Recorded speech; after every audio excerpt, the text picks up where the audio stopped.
What's happening to you guys, Pyros here, and welcome back to another video. Today I want to discuss Dragon Ball Project Z once again, because as you guys know, E3 is literally around the corner, 10 days from now, so we may get to see some new information. I think it's about time we actually got some new information for Dragon Ball Project Z, because as of now, all we've gotten from that game is that CGI trailer with the small sequence of Goku walking around the Dragon Ball world. So we saw him walk through, I think he walked through Kame House and he walked through the Capsule Corporation or something like that. So we didn't see too much, but we got a glimpse as to what this game is going to be about. Now, the one thing that I feel like is very important for us as Dragon Ball fans and as anime fans to keep in mind is to temper our expectations when we get the gameplay reveal sometime in the next couple of days, because the prime example that I want to use is One Piece World Seeker. We saw how amazing that game looked when it was first revealed.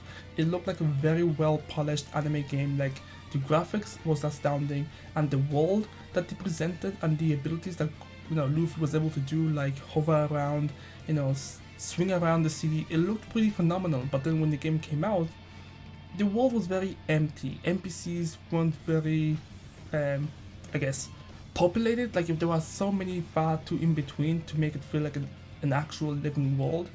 So I don't want us to fall for the same trap with Dragon Ball Project Z like we did with One Piece World Seeker. I know a lot of the One Piece fans, they were really looking forward to really enjoying a very AAA like game, but to end up getting, maybe some of them did enjoy it. For me personally, it just didn't look as impressive as it did in the trailers. Now for me, what I'm looking forward to in this game for Dragon Ball Project Z is a more populated world. Now of course they are saying that we're going to be going through the history of Dragon Ball. So when, I think it's going to start when obviously Raditz came to take away Gohan, all the way up to Goku using the Spirit Bomb to defeat Majin Buu. And obviously they're going to have to try and fill in some filler stuff like side missions to keep us occupied, because I know they're going to block off certain missions with level caps, so you have to reach a certain level before you can attend the story mode missions and all that stuff. So I'm really hoping that they'll add in side missions that'll keep us entertained and don't feel like something that's forced upon us, or don't feel like a drag to obviously complete.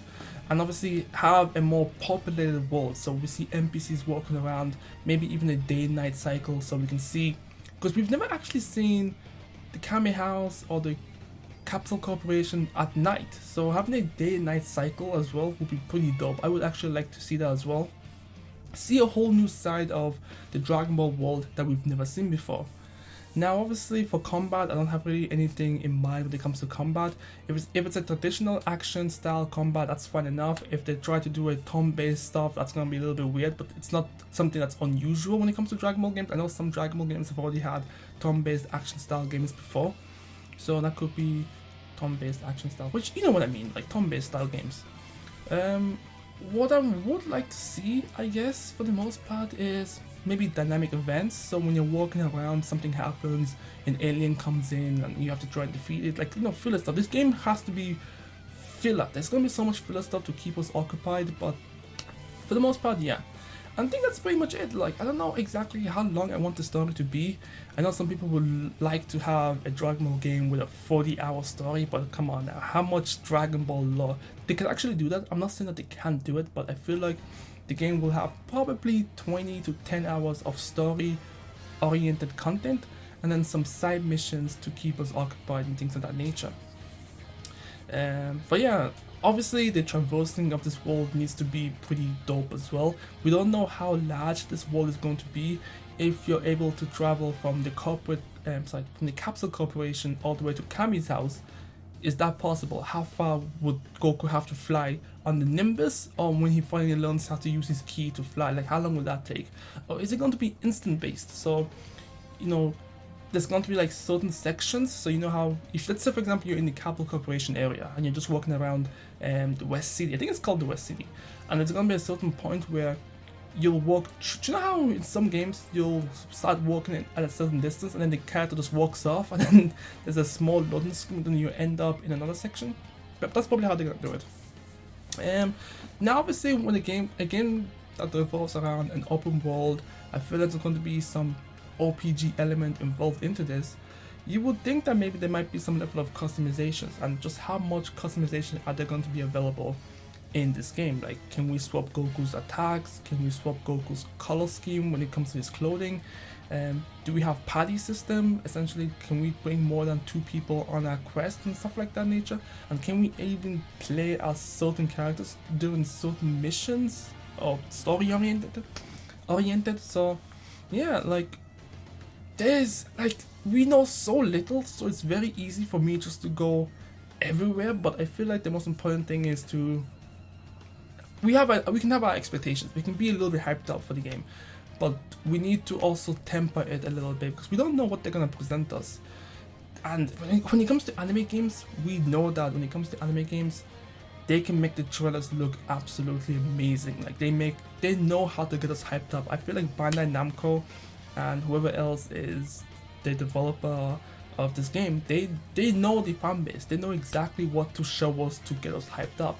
I mean, take example Dragon Ball Xenoverse 2 with the DLC that included I believe, was it Hit? I think it was Hit, and then maybe Zamasu. Well, you know, the DLC with the cinematic cutscenes, they would use that 80% to 85% of the time to get us hyped up, but then when you actually play the game, most of the cutscenes are static, so it's just your character standing around with some text flowing at the bottom. So that's another thing I actually want to point out. The story, will it be all fully I feel like it's gonna be fully animated.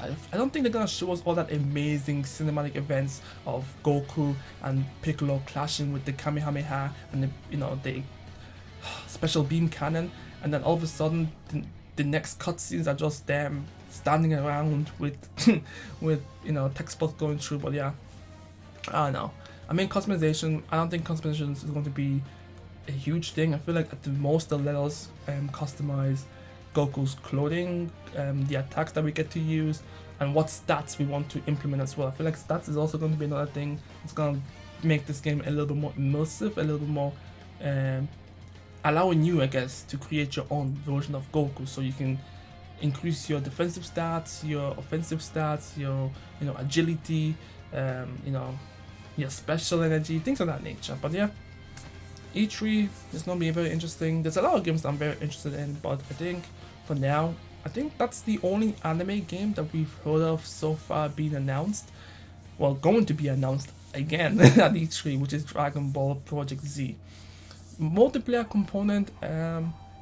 Now I know this is going to be a very single player oriented game. They made it very clear.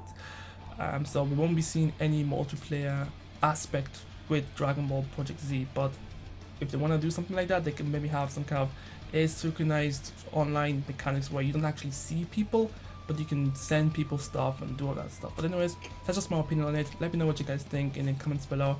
I'm Pyros, and I'll catch you guys next time. Peace.